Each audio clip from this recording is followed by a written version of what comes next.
जय हिंद, नमस्कार मित्रों। नाम नमक निशान यूट्यूब चैनल के अंदर आज मैं आपको लेकर आया हूँ शहर भावनगर। भावनगर शहर जो है नेक नामदार श्री महाराज कृष्ण कुमार सिंह जी महाराज जी के नाम से प्रचलित है। इनके पीछे की भी बहुत बड़ी कहानियाँ हैं। आज़ादी के समय में महाराज साहब जो है वो 1800 गांव, मतलब गुजराती में वो कहूँ तो 1800 पादर ना धणी, मतलब हिंदी में इसको अगर दर्शाऊँ तो 1800 गांव के जो राजा, जिनकी खुद की एक सेना थी, जिसके बारे में कल एक हाइफा द बैटल हाइफा सम्मान समारोह का कार्यक्रम भी हुआ था। आज उस शहर के अंदर में हूँ, भावनगर में हूँ, और उन्होंने लोकशाही के लिए ये 1800 गांव, जो 1800 के जो गांव के जो राजा थे, उन्होंने सरदार पटेल को एक ही झटके में सारा साम्राज्य लोकशाही और इस देश के लिए अर्पित कर दिया। ऐसे शहर भावनगर के अंदर आज मैं हूँ, और मुझे ये बताते हुए बड़ा गर्व महसूस होता है कि मैं इसी भावनगर शहर की जन्मभूमि में मैंने जन्म लिया।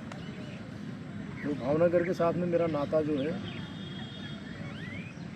ज़मीन से जुड़ा हुआ है, हर कण कण से जुड़ा हुआ। आज मेरे परम मित्र अनिल भाई चौहान, जो भारतीय सेना से रिटायर्ड हो चुके हैं, और मेरे ख्याल से रिटायर हुए तकरीबन 18 साल उनको हो चुके हैं। हम जानने की कोशिश करते हैं कि उस 18 साल में उन्होंने भारतीय सेना को किस प्रकार से मिस किया और किन किन चीज़ों में वो चाहते हैं कि सेना के अंदर का अनुशासन, और सेना से रिटायर होने के बाद जो आज वो आम लोगों के साथ में अपना समय गुजार रहे हैं, उसके बारे में हम रूबरू होंगे अनिल भाई चौहान से। अनिल भाई चौहान, आपका बहुत बहुत स्वागत है नाम नमक निशान यूट्यूब चैनल के अंदर। और मैं चाहूँगा कि आप अपनी जीवन कथा के बारे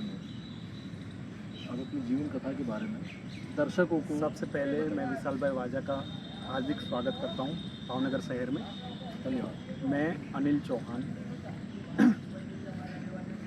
आप बिल्कुल बेफिक्र होकर अपना जो 1 दिसंबर 1968 को भावनगर शहर के एक छोटे से जगह पर 10 बाय 12 की एक रूम में छोटे से परिवार में मेरा जन्म हुआ था।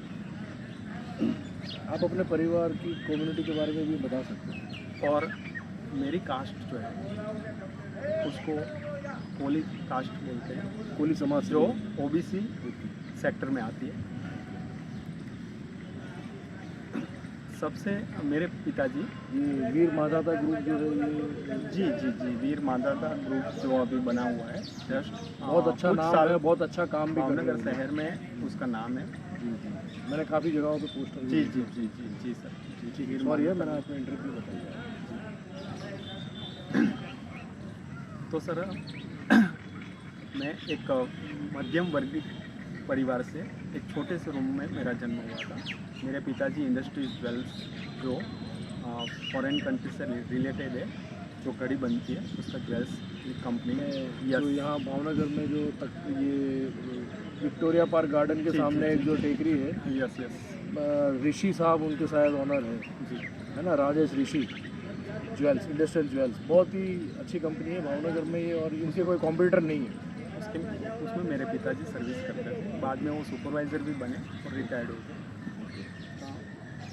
मैं 17 साल तक, मतलब नौकरी तो मैं 10 साल से ही मैं करता था, छोटी मोटी नौकरी, कहीं दुकान पर, पार्ट टाइम जॉब, स्कूल से छूट के जॉब। कौन से स्कूल में पढ़े थे? मैं सबसे पहले भारतीय लोक विद्यालय करचलियापरा में थी, 1 से 5। अभी नहीं है? अभी नहीं है, अब बंद हो गया। वहाँ पे दूसरी स्कूल तो होगी कोई? कोई कोई स्कूल नहीं। स्कूल ही हट गया। सर बताऊंगा, मैंने जिस जिस स्कूल में, मेरी बदकिस्मती है, आज वो सारी स्कूल बंद है। किरण हाई स्कूल वारा बाज़ार में, वो भी पूरे जैन लोग और ब्राह्मण लोग पढ़ते थे, ओके वो भी स्कूल बंद। आज वहाँ भी शॉपिंग सेंटर बना हुआ है। उसके बाद मैं अरुण हाई स्कूल में 10 से 12 पढ़ा, और उसके बाद मैं वड़िया आर्ट्स कॉलेज, उसमें मैंने कॉलेज की शुरुआत की। जब कॉलेज की फर्स्ट ईयर था तभी इंडियन आर्मी की भर्ती थी। तब आपकी कितनी उम्र रही होगी? तब मेरी 17.5 साल उम्र थी। 17 साल, 17.5 17.5 साल मेरी उम्र थी। तो वो 17.5 साल के अंदर मैंने छोटी मोटी कम से कम 32 किस्म की मैंने जॉब की। सबसे हार्ड जॉब उसमें रोलिंग मिल, जिसमें यूपी और बिहारी लोग ही काम कर सकते थे, वो भी मैंने जॉब। रोलिंग मिल मतलब कि जो लोहे को पिघला के लोहे को सरिये के पिघला के अंदर। हाँ ओके। जी सर। मैंने 16 साल की उम्र में मतलब ऐसे ऐसे काम किए हैं ओके। जो मतलब 20-22 साल के बाद भी लोग करना नहीं मानते। ओके। तो मैं बचपन से ही साहसिक था। बजरंग व्यायामशाला में शाम को ट्रेनिंग लेता था, जिसमें मलखान। सावधान, विश्राम, परेड, ओके। कतार, जिसको गुजराती में कतार बोलते हैं, ओके। और कैंप भी होते हैं सर्दी के मौसम में। ओके। तो बेसिकली एनसीसी और आर्मी की बहुत सारी कहानियाँ वहाँ से रात को सुनाते थे। तो उससे सोते प्रेरित हुए आप? तो उसमें मुझे एक प्रेरणा मिली कि भाई मुझे भी एक हिटलर जैसा एक सैनिक बनना है। या तो मतलब हिटलर भी एक सैनिक था, आगे जाकर बहुत आगे बढ़ा, तो मेरी एक तमन्ना थी कि मैं सेना में जाऊँ। तो हिटलर जैसा क्यों बनना? हिटलर एक बहुत महान शासक हुआ सर, मतलब हिटलर अच्छा है? जिसने आदि हिटलर सर अपने जाति जीवन में तो बहुत अच्छा था। मतलब ये कह सकते हैं कि आप ये कहना चाह रहे हो कि मुझे एक साहसी और अनुशासित सैनिक सोल्जर बनना है। जी, जो अपने घर के प्रति ईमानदार, ओके। अपने परिवार के प्रति, अपने देश के प्रति और अपने समाज के प्रति। आपके जहन में मैं ये मतलब जानना चाहूँगा जी सर। कि जब आपने भारतीय सेना जब ज्वाइन करने का विचार आपके मन में आया, जो हिटलर के बारे में जान किया जैसे भी, तो क्या ये आप बता सकते हो दर्शकों को कि आपके जहन में फर्स्ट प्रायोरिटी किसकी थी? देश की थी, परिवार की थी, या आपके जो समाज है उसकी? अगर तीन में से किसी एक के मुझे लिए सिर्फ काम करने सैनिक, का- एक सैनिक जो क्या होता है, कैसे कैसे ऑपरेशन, अकेला सैनिक भी कैसे ऑपरेशन करता है, जब प्लाटून से छूट जाता है, वहाँ काफ़ी कहानियाँ सुनाते थे। जब 3-3 महीने का जो सर्दी का मौसम होता है, तो उसमें बिस्तर लेकर वहाँ सोने जाते थे हम बजरंग व्यायामशाला में। तो वहाँ से जो कहानी सुनाते थे, तो उसमें ये एक मतलब बहुत बड़ी, उससे 20-20 दिन उसकी कहानियाँ चलती थी। तो वहाँ से मुझे एक सैनिक मतलब कितना अनुशासन उसके अंदर होता है, कितना पंचुअल होता है, और कितने बजे उठता है, कितने बजे सोता है, आप दर्शाइए दर्शकों को। और उससे मुझे वो प्रेरणा मिली कि सुबह 4:30 बजे उठना, उसके बाद पीटी में जाना, पीटी करके फिर नाश्ता करके, नाश्ता करते ही सीधा WT का सामान, ड्रिल का सामान, WT बड़े क्या है, सूज- थोड़ा विस्तार से? WT मतलब वेपन ट्रेनिंग। आर्मी में ऐसा है कि पीटी सिर्फ और फिजिकल नहीं, weapon training, education training, drill training, सारी चीज़ होती है। उसी से एक सिपाही बनता है। हाँ, सुबह पीटी कंपलसरी होता है, उसके बाद ड्रिल होता है, WT होता है, बैनेट फाइटिंग होता है, जो मतलब बिना हथियार, मतलब अपने पास गोली खाली हो गया तो राइफल के साथ दुश्मन के साथ कैसे लड़ना, अच्छा। वो सिखाते हैं उसमें। तो बैनेट उसको बोले तो जो बैनेट एक छुरा छुरा है। होता है, राइफल के आगे लगा के रखते हैं उसको जी। पॉइजनेबल होता है, एक बार मतलब अगर लगा तो उसके बाद आदमी को मतलब जिंदा बचना नामुमकिन हो जाता है जी सर। तो कई चीज़ ऐसी होती है आर्मी में, वो लोगों को पता नहीं होता। और आर्मी की ट्रेनिंग एक जगह से एक पीरियड छूट के दूसरी जगह जाना, 2-2, 3-3 किलोमीटर का अंतर होता है। 10 मिनट में एक जगह से दूसरी जगह जाना, कपड़े चेंज करना, और फिर वो परेड में मिलना, सर 10 मिनट टाइम नहीं होता है मेरे हिसाब से। मैंने भी फौज की ट्रेनिंग की है। 10 मिनट 5 मतलब कि 5 मिनट में आपको वहाँ पहुँच के और सारी चीज़ें तैयार हो जाए। जी जी है ना, गलत तो नहीं कह रहा मैं? नहीं, मतलब अभी हम बोलने में 10 मिनट बोलते थे, बट मैं ये चाहता हूँ कि हम जो ट्रूली जो है बड़ी बारीकी से इस चीज़ों को बताएं, है ना, कि 5 मिनट जो है एक ग्राउंड से दूसरे ग्राउंड पहुंचना भी है, और 30 सेकंड से लेकर 45 सेकंड के अंदर आपको अपने कपड़े चेंज करने चेंज भी हैं। करना है। और दूसरे पीरियड का सपोज़ अगर पीटी से आप आए हो तो खाकी निकर हटा के, हालांकि तकरीबन हम लोग जो है ना निकर खोलते नहीं थे, ऊपर ही डांगे फंसा देते थे। भैया होता ही है ऐसा, क्योंकि वो समय के अनुशासन सर के कभी हिसाब कभी से- सज़ा भी मिलती थी, जब तो अगर सज़ा लेट तो- हो गए तो उसमें रगड़ा भी मिलता है, डड्डू चाल भी बिठाते हैं। हम्म, हाँ, तो वो एक्स्ट्रा ट्रेनिंग भी हो जाती है। हम कभी माइंड नहीं करते कि हमें सज़ा मिल गई। नहीं, आपके माइंड करने से वो लोग आपको खातिरदारी अच्छे से करेंगे, ठीक है। जी सर। तो वो तो मुझे ही पता है, बट ठीक है, अच्छी बात है कि फ़ौज के अंदर जो है किसी, इनका कहने का मतलब ये है कि किसी भी चीज़ को सीरियसली लेके दिमाग पे उसका असर नहीं करना है ना। ट्रेनिंग है, ट्रेनिंग के अंदर जो है कोई चुम्मी नहीं देता है। ट्रेनिंग के अंदर जो है चूतर लाल होते हैं, और वो जो चूतर लाल होते हैं तभी जाके जो है नाम नमक निशान का मतलब एक जवान के अंदर पूरी तरह से उतरता है। सर एक क्वेश्चन है, नाम नमक और निशान, ये इसका डेफिनेशन थोड़ा आप बता सकते बता हैं? देता हूँ। जो नाम है, डेफिनेशन हमारे चैनल में जब आप इसका हमने जो रिप्रेजेंट जो स्टार्टिंग में स्टार्ट होता है, तो उसको आप देखिए। जो नाम है, आपका नाम पहले बताते हो, खुदे में अनिल चौहान। आपने दो चीज़ों का नाम दर्शाया। आप खुद का नाम आपके माता पिता ने अनिल रखा है, चौहान जो है वो आपका टाइटल है। तो पहली बात तो आ जाती है, कहीं पे भी हम जाते हैं जैसे उसी तरीके से आप मैकनाइज बोलते हो। तीसरा आपका जन्म जो है, दूसरा जन्म मैकनाइज में आए आप, ठीक है, जैसे मैं ASC में था। उसी प्रकार से आ जाता है नमक। नमक जो है, हम कहाँ का नमक खाते हैं? हिंदुस्तान का नमक खाते हैं। जी तो इस देश के तिरंगे के लिए हम सब कुछ करने के लिए तैयार हैं। तीसरा जो है निशान। निशान मतलब कि एक आपकी पलटन का जो फ्लैग है, हिंदुस्तान का फ्लैग तो है ही, बट आप किसके लिए करते हो काम? जब यूनिट में जाते हो तो मैकनाइज में। तो मैकनाइज के लिए निशान का प्रतीक ये होता है कि आप अपनी मैकनाइज का नाम रोशन करने के लिए बलिदान तक देने को तैयार हैं। जी वो एक निशान हो गया, जी सर। ठीक है। तो हमारा चैनल का मेन उद्देश्य यही है, नाम नमक निशान। एक आदमी जब जन्म लेता है, अपने नाम के साथ पैदा होता है, इस देश का नमक खाता है, और वो चाहता तो वो ऐसी लाइफ भी जीता जहाँ पे शौक़ होते, मौज शौक़ होते, एंजॉय होती, एंटरटेनमेंट होता, सब कुछ होता। लेकिन आपके ऐसे इंसान ने अगर 17.5 की साल में सेना को ज्वाइन करने का ख्याल दिमाग में पनपा, तो समझ लीजिए कि आपने अपने आप को बलिदान के लिए तैयार कर दिया। जी सर। है ना। गुजरात के अंदर ज़्यादातर मेंटालिटी मैंने देखी है अपने जो परिवारों में, गुजराती परिवार में એવું માનવામાં આવતું પહેલાં ફौजમાં છોકરો જાય એટલે પાછો ન આવે। और ये भी मैं बताना चाहूँगा दर्शकों कि ये मान्यता इसलिए कुछ हद तक सही थी, क्योंकि 1999 जब कारगिल युद्ध जब हुआ, उससे पहले कोई भी सैनिक अगर शहादत हासिल होती या मृत्यु होता, तो उसकी डेड बॉडी जो है उसके परिवार के पास नहीं आती थी। मैं गलत तो नहीं कह रहा चौहान जी? जी जी जी सर, सही बात है। उसके परिवार के पास सिर्फ और सिर्फ बेल्ट, टोपी और उसका जो बक्सा है, और एक तिरंगा। सही है। जी जी सर। हाँ, यही पहले आता था।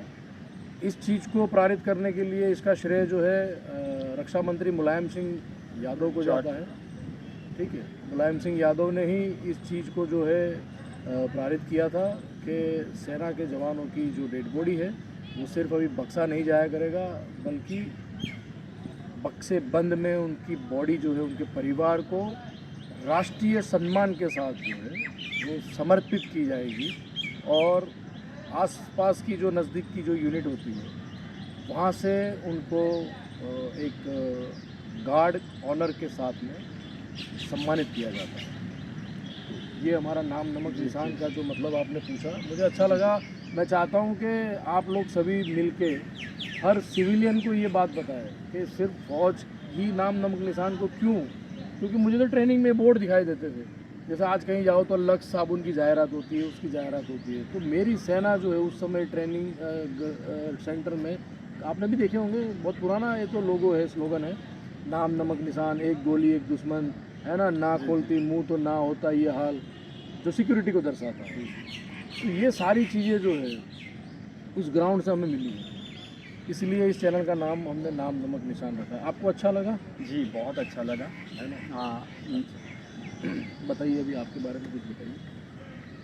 तो आपका सफ़र, चलो मैकेनाइज में आपने ट्रेनिंग वगैरह करने के बाद में आपको पहली यूनिट कहाँ की थी आपकी? सर यूनिट का नाम बताने की ज़रूरत नहीं, जगह बता दीजिए। मैकेनाइज जो है वो 1 से 25 यूनिट बनी है। ओके। 1984 में इसको इंदिरा गांधी ने रेज किया था। ये असल में मैं ये कहूँ कि बाकी आप भी ASC से हैं, तो ASC है, आर्मर्ड है, सिख है, GR है।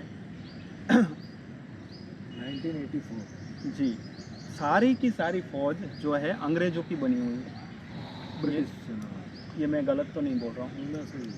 हाँ, राजा महाराजाओं ने अपनी सेना को दे दिया था और उसी को बटालियन में मतलब कन्वर्ट किया था और उसी की सेना बनाया गया।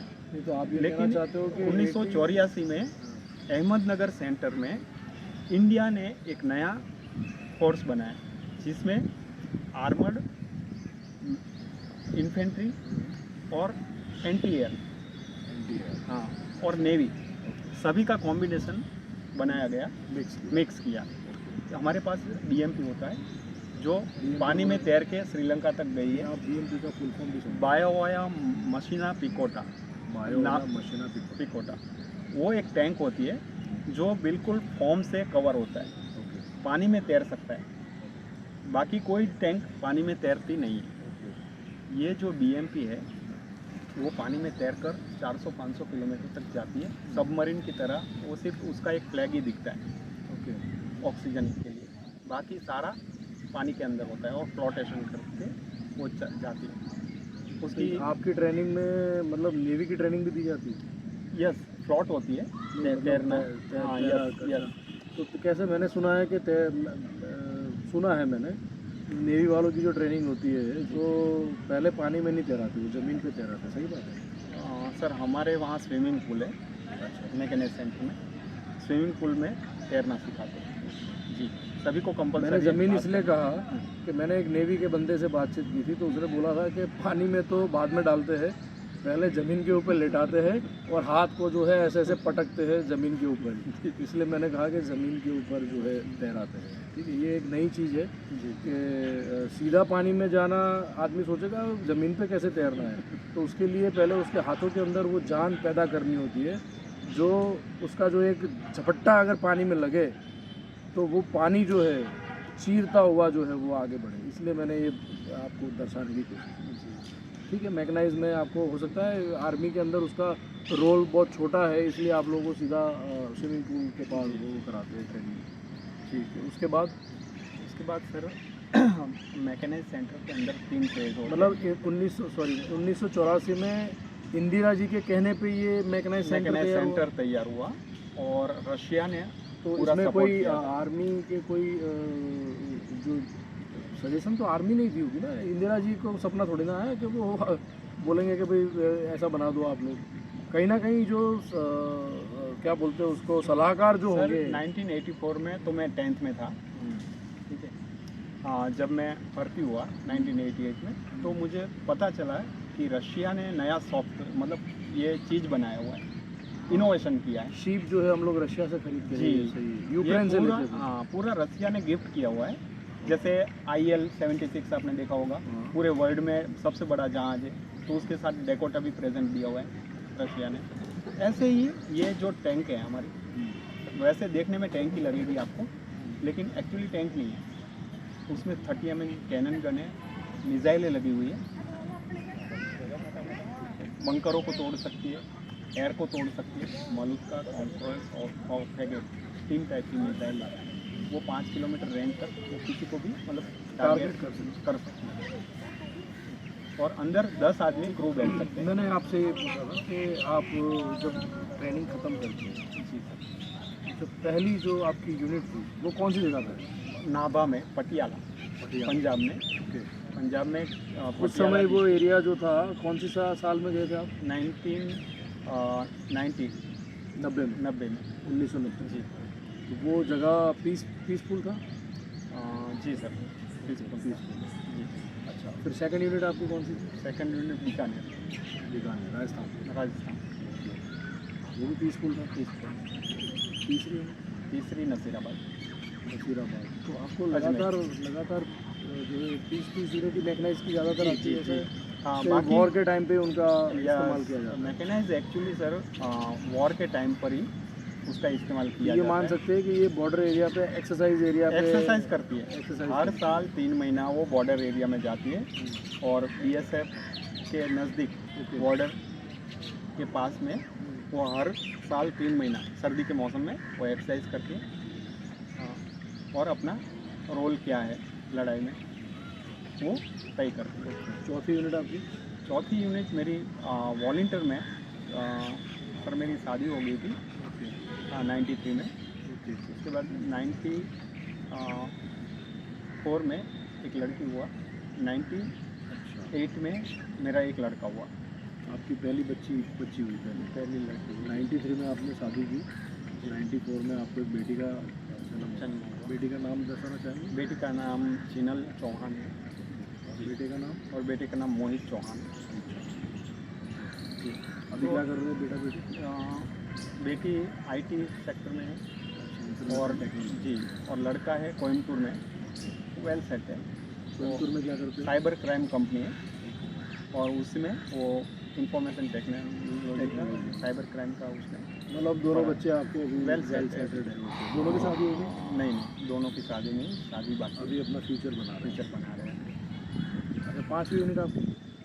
मेरी 5वीं यूनिट लड़का जब हुआ तो उसके बाद मैंने अपने दिल से सोचा कि भाई मैकेनाइज तो लड़ाई लड़ेगी नहीं और मैं जो तनख्वाह ले रहा हूँ वैसे यूनिट में मैं अच्छी ड्यूटी में करता था। बटालियन राइडर, PNCO, DNCO, कोत NCO, बटालियन स्कूल, एजुकेशन का मैंने कोर्स कर रखा था, एक्सलेट था, तो उसमें पढ़ाता भी था लोगों को मैथ रीडिंग, हिंदी, इंग्लिश।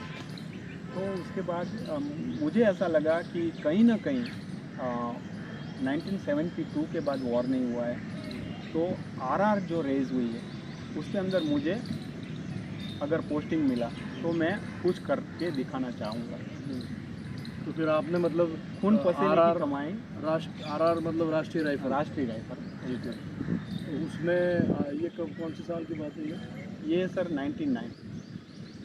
99 में कारगिल युद्ध शुरू हुआ? जी। तो आपने 99 में आप RR ज्वाइन किया आपने? जी, मैं 98 में सितंबर में मैं गया था RR में। 98 सितंबर? जी। लड़के का अगस्त में जन्म हुआ था, 4 अगस्त को, और सितंबर में मैंने वॉलंटियर पोस्टिंग मांगी कि सर RR में वॉलंटियर जाते थे या कि पोस्टिंग आती थी? लोग कोई वॉलंटियर जाना RR में मरना है। समझ गया, मतलब किसी की आ भी जाती है, किसी को वॉलंटियर जाना पड़ता है। जी। अच्छा। लेकिन मैंने अपना वॉलंटियर इसलिए चॉइस किया कि मुझे जो तनख्वाह मिल रही है वो कम से कम पसीने की और खून की कमाई मैं अपने घर वाले को बोल सकूं कि मैंने इज्जत से नौकरी करके मैं आया हूँ, इसलिए मैंने वॉलंटियर। वो युद्ध होना कोई अच्छे संकेत नहीं है और आपने जो सेना ज्वाइन कर ली तो वो पसीने की कमाई है। उसको ऐसा आप बोल के ये मत करो कि लड़ेगा तो ये तो एक गलत मैसेज जाएगा ना। नहीं, जोश होता है ना सर कि भाई। जोश ठीक है, जोश सब में होता है। आप क्या चाहते हो कि हिंदुस्तान 24 घंटा लड़ता रहे? ऐसा नहीं लड़ता, मैं तो चाहता हूँ पीसफुल रहे हिंदुस्तान। हिंदुस्तान। उस समय में अगर लड़ाई नहीं हुई तो अपना आपकी देश अच्छी शांति बात है। प्रिय है, अच्छी बात है। शांति सेना भी पर भेजते ऐसा हैं। बोल के आप ये बोलो कि भी मैं चाहता हूँ खून पसीने की कमाई। फौज में जो बंदा जाता है ना वो खून पसीने की का वो उसकी वो बिल्कुल। एक आपको शायद पता ना हो, जनरल बिपिन रावत का एक स्टेटमेंट था जी। कि सेना जो है ये नौकरी करनी है तो रेलवे में जाओ, ठीक है, और अन्य बहुत सारी जी संस्थाएं हैं। हाँ। ठीक है। तो ऐसा बोल के कि खून पसीने की कमाई मेरे हिसाब से मुझे अच्छा नहीं लगा, इसलिए बता रहा हूँ मैं एज ए एंकर होने के नाते चैनल के हिसाब से।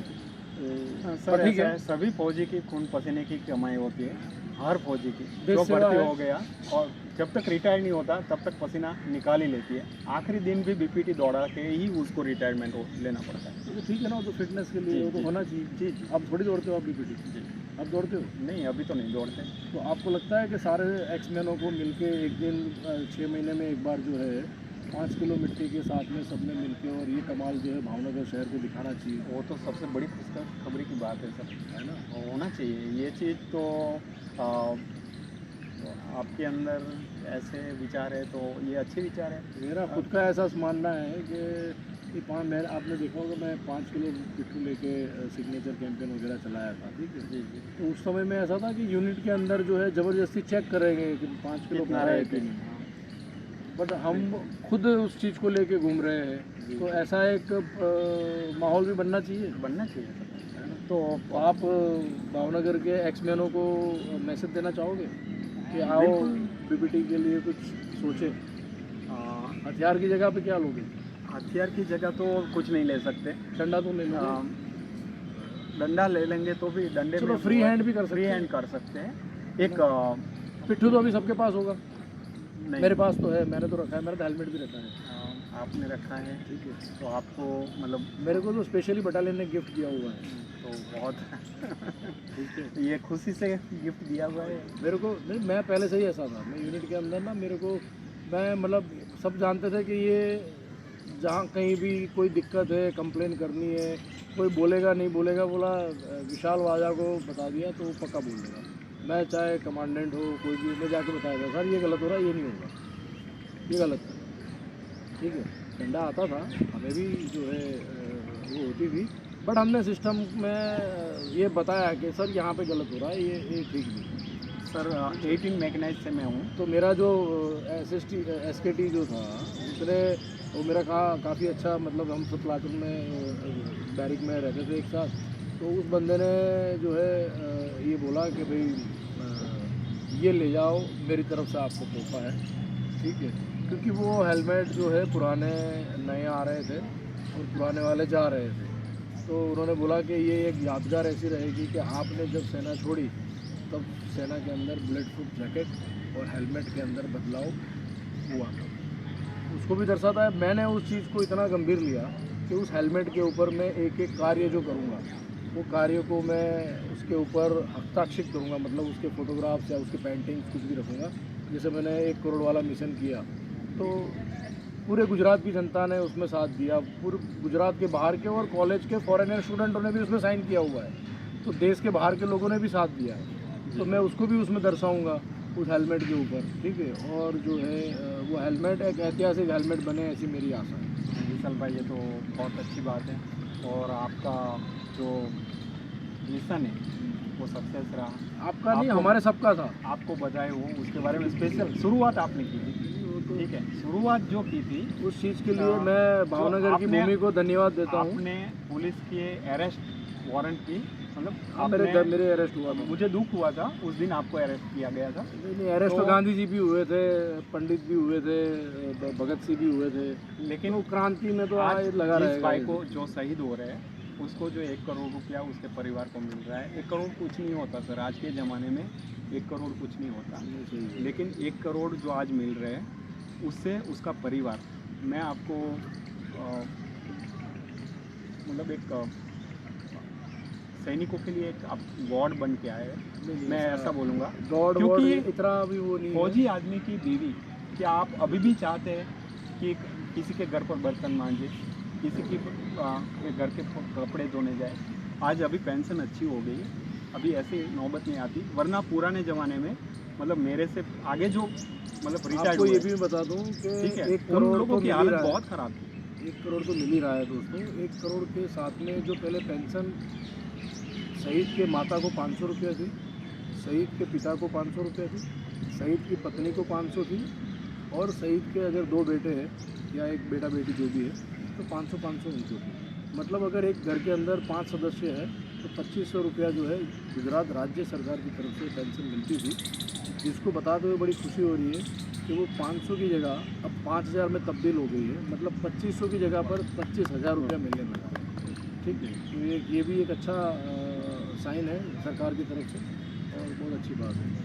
तो अनिल भाई, आपसे ये सारी वार्तालाप फौज के बारे में करके बहुत ही खुशी प्राप्त हुई, और मनीष भाई का भी बहुत बहुत धन्यवाद दूंगा जिन्होंने ये पूरा वीडियो उतारने के लिए, अगर देखा जाए तो फौज में जैसे जो पीपीटी के बाद पसीना आता है वो पसीना आज उनके चेहरे पर नज़र आ रहा है। तो बहुत बहुत धन्यवाद दोस्तों। नाम नमक निशान चैनल में इसी प्रकार से हम आने वाले समय में शहीद परिवार और अनेक सोल्जरों की स्टोरी, अनेक जवानों की स्टोरी, आर्मी, नेवी, एयरफोर्स, सभी के लिए ये प्लेटफॉर्म है। और मैं चाहूँगा कि जो कोई भी इसमें जुड़ना चाहता है, जो चाहता है कि मेरी एक कहानी ऐसी है जो कहीं पारित नहीं हो पाई है, इतिहासों में कहीं वो चीज़ जो है दबी हुई है, और मैं चाहता हूँ कि वो चीज़ बाहर आए, तो आप नाम नमक निशान चैनल का संपर्क कीजिए। इसमें ये यूट्यूब चैनल है, कोई न्यूज़ चैनल नहीं है, और इसमें किसी भी प्रकार की कोई पॉलिटिकल मुद्दे को कोई जगह नहीं दी जाती है, कोई पॉलिटिकल या पॉलिटिशियन को जगह नहीं दी जाती है। हम इस पर सिर्फ़ और सिर्फ नाम नमक निशान, जो एक सेना का जवान इस चीज़ को ग्रहण करता है तो क्या आने वाली युवा पीढ़ी, युवा धन इस चीज़ को ग्रहण करके, जो लोग कहते हैं कि हम फौज में नहीं जा पाए, देश सेवा नहीं कर पाए, गलत सोच रहे हो।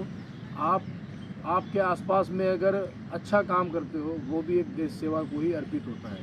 एक टैक्स पेयर जो टैक्स पे करता है वो भी देश सेवा है। इसके साथ साथ मैं पूरे गुजरात की खास करके जनता को, क्योंकि मैं गुजराती हूँ, ये कहना चाहता हूँ कि आजकल फ्रॉड बहुत हो रहा है। फ्रॉड हो रहा है इंडियन आर्मी के जवान के नाम पर।